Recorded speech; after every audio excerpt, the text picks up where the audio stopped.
The Watsons Go to Birmingham, Chapter 2. Give my regards to Clark Poindexter. Larry Dunn was the king of the kindergarten to fourth grade where I went to school at Clark Elementary. He was king because he was a lot older than anyone else and twice as strong as the rest of us. He was stronger because he was almost full grown and he'd flunked some grade 2 or 3 times. He was the third oldest kid at Clark. The only ones older than him and stronger than him were Byron and Buckhead, who were in the 6th grade and who also had flunked some grade at least once. We weren't sure because it was something that Mama and Dad didn't talk about.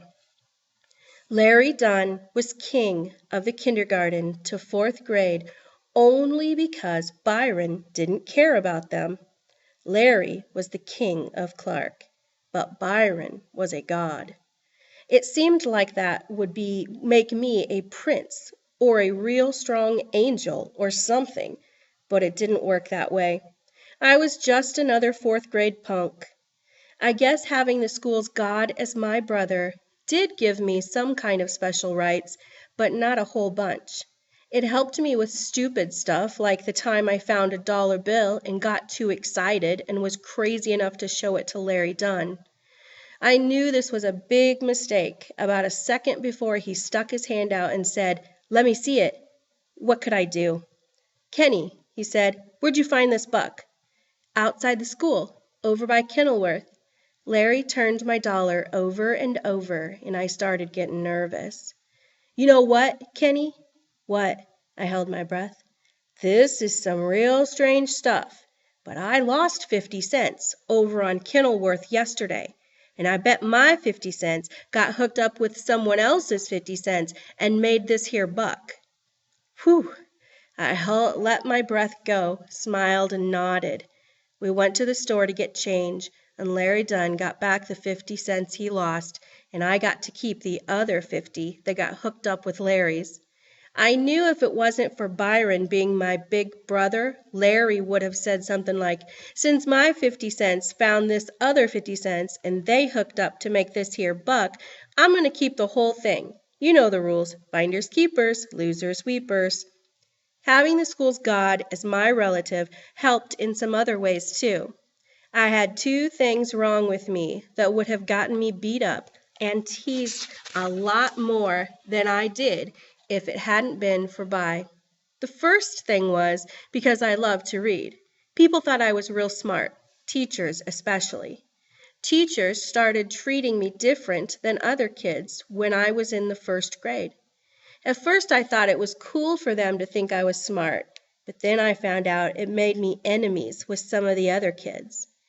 Back when I was in the 2nd grade, Miss Henry used to take me to different classrooms and have me read stuff out of the Bible or the newspaper in front of other kids. This was a lot of fun until I started looking up from what I was reading and noticed while Miss Henry and the other teachers were smiling a mile a minute, all the kids had their faces twisted up or were looking at me like I was a 6-legged dog. 2 years ago, Miss Henry took me to Miss Ullum's 5th grade class. Mr. Ullums was the toughest teacher in the school, and just being in front of him was kind of scary. He looked down at me and said, "Good morning, Mr. Watson. I hope you are in good form today." I just nodded at him because I wasn't sure what that meant.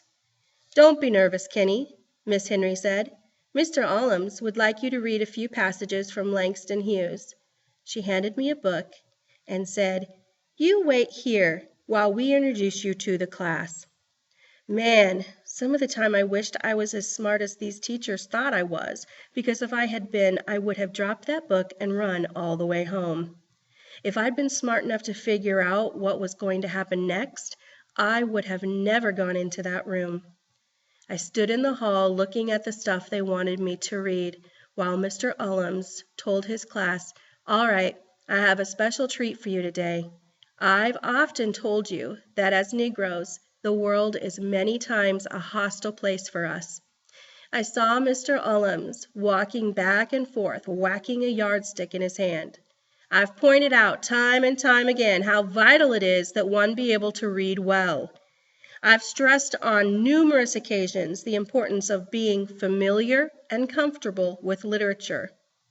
Today, Miss Henry and I would like to give you a demonstration of your own possibilities in this regard.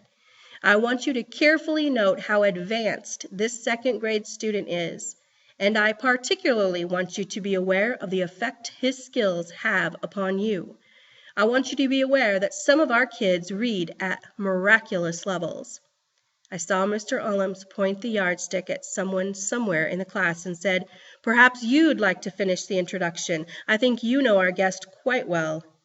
Whoever he pointed at said, "What? I didn't do nothing." Miss Henry waved for me to come in and stand in front of the class. I guess I was too nervous about Mr. Ullams to have recognized the voice before, but as soon as I walked into the room, I froze. There, in the two seats closest to the teacher's desk, in the very first row, sat Buphead and Byron. The Langston Hughes book jumped from my hand, and the whole class started laughing. Everyone but Byron. His eyes locked on mine, and I felt things start melting inside of me. Mr. Ullams slammed the yardstick on his desk, and the class got real quiet. Let's see if you find this so humorous after you've heard how well this young man reads. And Byron Watson, if you are incapable of taking some of the fire out of your eyes, I assure you I will find a way to assist you.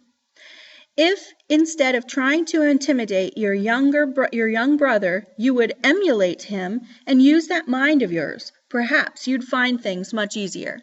Perhaps you wouldn't be making another appearance in the 5th grade next year. Now would you, Byron got one more dirty look in at me, then looked down at his desk. Mr. Ullams might as well have tied me up to a pole and said, "Ready, aim, fire." I read through the Langston Hughes stuff real quick, but that was a mistake. Miss Henry said, "Slow down some, Kenneth." And then she took the book from me and handed it back upside down. She had a great big smile when she told Mr. Ullams, "When he goes too fast, this slows him down a bit." I read some more with the book upside down and got some real strange looks from the 5th graders. Finally, they let me quit. Mr. Ullams stood up and clapped his hands, and a couple of the old kids did too. Byron never looked at me the whole time, but Buphead was giving me dirty looks for both of them. "Bravo! Outstanding, Mr. Watson! Your future is unlimited! Bravo!" All I could do was try to figure out how to get home alive. I didn't even get out of the schoolyard before Byron and Buphead caught up to me. A little crowd bunched up around us, and everyone was real excited because they knew I was about to get jacked up. Buphead said, "Here's that little egghead. Here that little egghead punk is. Leave the little clown alone," Byron said. "It's a crying shame, taking him around like a circus freak." He punched me kind of soft in the arm and said, "At least you ought to make 'em pay you for doing that mess. If it was me, they'd be coming out they pockets with some folding money every time they took me around." I couldn't believe it. I think Byron was proud of me. When everybody saw Byron wasn't going to do anything to me for being smart, they all decided that they better not do anything either. I still got called Egghead or Poindexter or Professor some of the time, but that wasn't bad compared to what could have happened. The other thing that people would have teased me a lot more about if it hadn't been for Byron was my eye. Mama said it wasn't important, that I was a real handsome little boy, but ever since I'd been born, one of my eyeballs had been kind of lazy. That means instead of looking where I tell it to look, it wanted to rest in the corner of my eye next to my nose. I'd done lots of things to make it better, but none of them worked. I'd done exercises where I had to look that way, then this way, then that way, up and down and up. But when I went to look in the mirror, the eye still went back to its corner. I'd worn a patch on my other eye to make the lazy one work, but that didn't do anything either. It was fun to play like I was a pirate for a while, but that got boring. Finally, Byron gave me some good advice. He noticed that when I talked to people, I squinched my lazy eye kind of shut, or that I'd put my hand on my face to cover it. I only did this 'cause it got hard to talk to someone when they were staring at your eye instead of listening to what you had to say. "Look, man," he told me, "if you don't want people to look at your messed up eye, you just got to do this." Byron made me stand still and look straight ahead. Then he stood on my side and told me to look at him. I turned my head to look. "Nah, man, keep your head straight and look at me sideways." I did it. "See? You ain't cockeyed no more. Your eyes is straight as an arrow now. I went to the bathroom, stood on the toilet, and leaned over to look in the mirror, sideways. And Byron was right. I couldn't help smiling. Mama was right, too. I was a kind of handsome little guy when I looked at myself sideways and both eyes were pointing in the same direction. Even though my older brother was Clark Elementary School's god, that didn't mean I never got teased or beat up at all. I still had to fight a lot and still got called Cockeye Kenny, and I still had people stare at my eye, and I still had to watch when they made their eyes go crossed when they were teasing me. It seemed like one of these things happened to me every day. But if it hadn't been for Byron, I knew they'd have had happened a whole lot more. That's why I was kind of nervous about what was going to happen if Byron ever got out of 6th grade and went to junior high school before I caught up to him. That's why I was going to send off for that book, Learn Karate in 3 Weeks, that was in the back of my comic books. The worst part about being teased was riding the school bus on those mornings when Byron and Buphead decided they were going to skip school.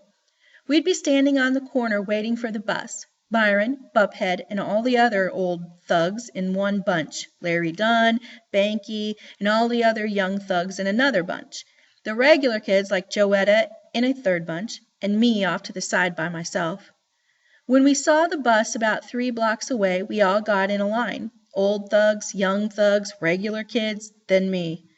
It wasn't until the bus stopped and the door opened that I knew whether Bi and Buphead were going. I hated it when Bi walked past and said, "Give my regards to Clark, Poindexter." Some of the time those words were like a signal for the other kids to jump on me. But the day I stopped hating the bus so much began with those same words. We were all lined up.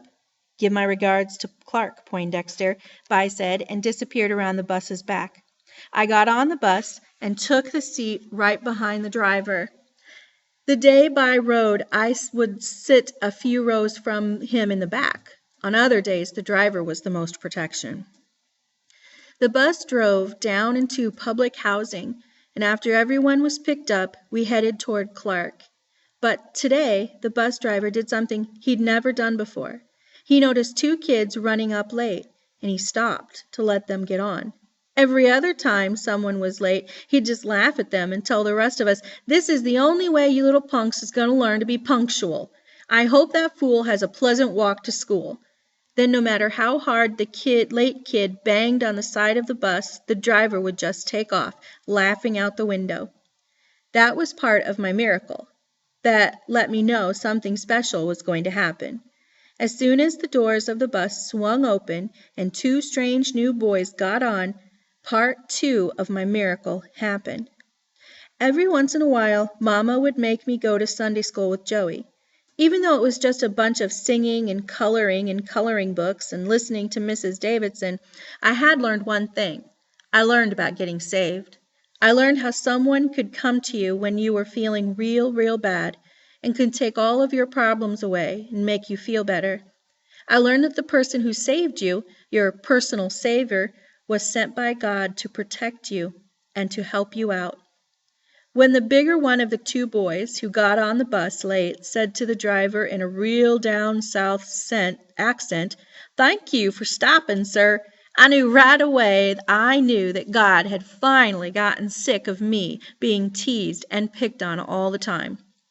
As I looked at this new boy with the great big smile and the jacket with holes in the sleeves and the raggedy tennis shoes and the tore-up blue jeans, I knew who he was. Maybe he didn't live a million years ago, and maybe he didn't have a beard and long hair, and maybe he wasn't born under a star, but I knew anyway, I knew God had finally sent me some help. I knew God had finally sent me my personal savior. As soon as the boy thanked the driver in that real polite, real country way, I jerked around in my seat to see what the other kids were going to do to him. Whenever someone new started coming to Clark, most of the kids took some time to see what he was like. The boys would see if he was tough or weak, if he was cool or a square, and the girls would look to see if he was cute or ugly. Then they decided how to treat him. I knew they weren't going to waste any time with this new kid. It was going to be real easy and real quick with him. He was like nobody we'd seen before. He was raggedy, he was country, he was skinny, and he was smiling at everybody a mile a minute. The boy with him had to be his little brother. He looked like a shrunken version of the big one. Everyone had stopped what they were doing and were real quiet. Some were standing up to get a better look. The older one got an even bigger smile on his face and waved real hard at everybody. The little shrunk-up version of him smiled and did the same thing. Then they said, "Hiya, y'all," and I knew that here was someone who was going to be easier for the kids to make fun of than me. Most of the kids were just staring. Then Larry Dunn said, "Lord, today, look at the nappy-headed, down-home, country cornflake the cat done drugged up from Mississippi, y'all." About 1,000,000 fingers pointed at the new kids and 1,000,000 laughs almost knocked them over. Larry Dunn threw an apple core from the back of the bus, and the new kid got his hand up just in time to block it from hitting him in the face. Little bits of apple exploded all over the kid, his brother, and me. The other kids went wild laughing and saying to each other, "Hiya, y'all." The bus driver jumped out of his seat and stood between the new kid and Larry Dunn. You see how you kids is? This boy shows some manners and some respect, and y'all want to attack him. That's why none one of y'all's ever going to be nothing." The bus driver was really mad. "Larry Dunn, you better sit your butt down and cut this mess out. I know you don't want to start panning on folks, do you? Not with what I know about your mama." Someone said, "Ooh," and Larry sat down. The bus was real quiet. We'd never seen the driver get this mad before. He pushed the two new kids into the same seat as me and told me, "Don't you pay no mind to them little fools. They ain't happy 'less they draggin' someone down." Then he had to add, "Y'all just sit next to Poindexter. He don't bother no one." I sat there and looked at them sideways. I didn't say anything to them, and they didn't say anything to me. But I was kind of surprised that God would send a savior to me in such raggedy clothes.